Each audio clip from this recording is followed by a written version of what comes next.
Gianni De Biasi, giocatore ed allenatore, quali sono i valori che ha trasmesso nel corso della sua carriera ai suoi ragazzi?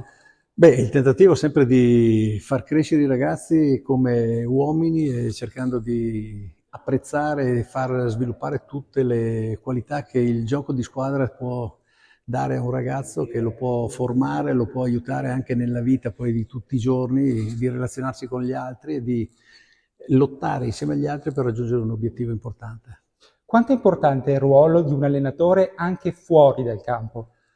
Credo che sia importantissimo perché l'allenatore, specie nel settore giovanile, è un educatore. Quando sei con i grandi, sei l'uomo che ha un po' di esperienza in più e che deve dare sicurezza e deve cercare di tirare fuori dai giocatori che ha a disposizione il massimo e spesso non è semplicissimo. Le strade per arrivare al cuore e poi far rendere nella maniera ideale il calciatore credo che siano sempre strade complicate se non hai la chiave giusta di accesso.